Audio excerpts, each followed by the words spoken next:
So now they're telling them that the church is going to be caught up to heaven, and then somebody else is going to go through tribulation. But Paul says, yea, whosoever shall live in godly shall suffer persecution.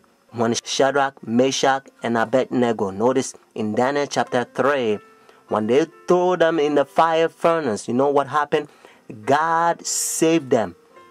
And according to Daniel chapter 6, King Darius, when they throw Daniel in the lion's den, God saved Daniel. God helped us to understand that He has the power to stop pain and He's in control. And according to Daniel chapter 12 verse 1, Bible says God's people shall be delivered. Notice, in the time of trouble such as never was. So you don't have to fear mankind. Do not accept that satanic doctrine or gospel, so to speak. It's coming from the Jesuit, the Vatican. You eating Catholic doctrine. That's what you are eating. That's why, and again, Revelation chapter 17, the Bible called this power the whore, the mother of harlot. Means if this power is a mother, notice, that means that this power has a daughters. It's a Sunday churches that they accept their sun worship day. That's why it's Sunday. And watch even the spellings, you find out that's what it is. So friends, Jesus Christ is coming. Whether you go to church or not, friends, take a stand now. Saturday is the biblical day, the Sabbath, because God knows that in the end, the devil's going to make a lot of people forget the day. It's the holy day that it proves that He's the one who created heaven and the earth. Friends, that's why He began by saying, remember the Sabbath day to keep it holy. Oh, friends, isn't that sad? Said Jesus.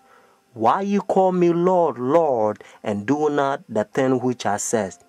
Says Jesus. These people confess me with their mouth, but their heart is far from me. Luke chapter 23, verses 50 to 56. And also Luke chapter 24, verses 1 to 3. In order for you to understand, you have to know that the Bible says all things was made by Him.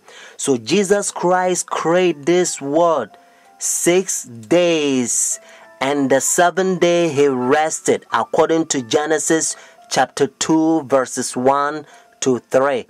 And then when Adam and Eve, they sinned, redemption, He came and He died for us. Friday on the cross, Jesus Christ, He says it is finished. And then He rested on the Sabbath day. Notice when the sun was going down, Friday evening, they buried Jesus Christ. So the early day in the morning, notice, according to Luke chapter 24, verses 1 to 3, Jesus Christ rose on Sunday. So Jesus Christ kept the Sabbath after the creation, and He kept the Sabbath after redemption. It's a beautiful thing if you understand. That's what biblical Sabbath is all about. And now look how they're uniting their churches. Notice Sunday churches to so-called the mother of the church. They are ecumenical unity. Your Holiness, may I present Archbishop Kayang Barsamian, Primate of the Eastern Diocese of the Armenian Church in America. May I present Archbishop Yichen Akachi, the Legate and Ecumenical Officer of the Eastern Diocese of the Armenian Church in America and President of the National Council of Churches in the United States. Holiness, may I present Reverend Dr. Donald McCoy, representing the presiding Bishop Mark Hansen of the Evangelical Lutheran Church in America. Holiness, may I present Bishop Jeremiah J. Park, Bishop of the New York Annual Conference of the United Methodist Church.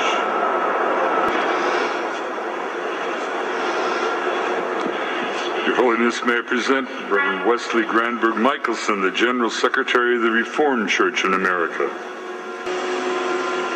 Your Holiness, may I present Reverend Dr. Clifton Kirkpatrick, the stated clerk of the General Assembly of the Presbyterian Church in the United States. Your Holiness, may I present Reverend Dr. William J. Shaw, President of the National Baptist Convention, United States. Your Holiness, may I present Bishop James Leggett, General Superintendent of the International Pentecost Holiness Church.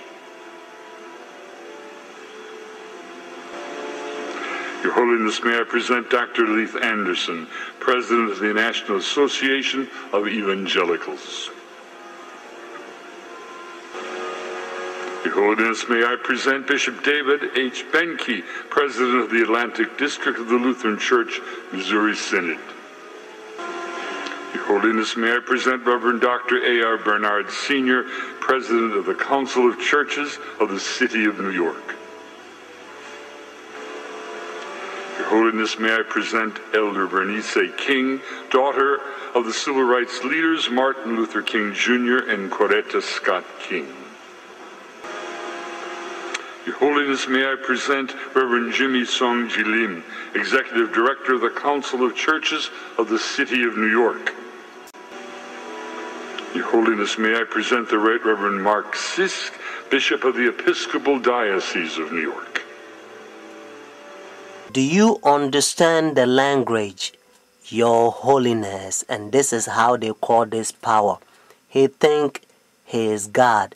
That's what their teachings is all about, friends. And you also know that when the religious leaders, when they come to meet this power, they wearing black. Notice, dark color. They represent the sinners, and he represent God. And now listen to what Bible says. This is the chapter. Notice 2 Thessalonians chapter 2. This is the chapter the Protestant Sunday churches, their forefathers, they used to protest against this power during dark ages, and they call them Antichrist. Notice Antichrist. But now you don't hear from Sunday churches anymore because they betray their forefathers. Let's start from verse 3. Notice 2 Thessalonians chapter 2. Let no one deceive you by any means, for that day will not come unless the falling away comes first, and the man of sin is revealed, the son of perdition, who opposes and exalts himself above all that is called God, all that is worshipped, so that he sit as God in the temple of God, showing himself that he is God. Do you not remember that when I was still with you, I told you these things? And now you know what is restraining, that he may be revealed in his own time. Notice what it says in verse 7. For the mystery of lawlessness is already at work. Only he who now restraining will do so until he is taken out of the way. And then the lawless one will be revealed, whom the Lord will consume with the breath of his mouth and destroy with the brightness of his coming. The coming of the lawless one is according to the working of Satan, with all power, signs, and lying wonders, and with all unrighteousness, deception among those who perish, because they do not receive the love of the truth, that they may be saved. Friends, I urge you to call this number and order your own book. And the name of the book is The Great Controversy. Notice, The Great Controversy. And by the grace of God, you're going to become a better Christian. You're not going to fall to this Christianity that has become like a coffee and milk shake together, because the man of sin infiltrating the churches and they destroying doctrines.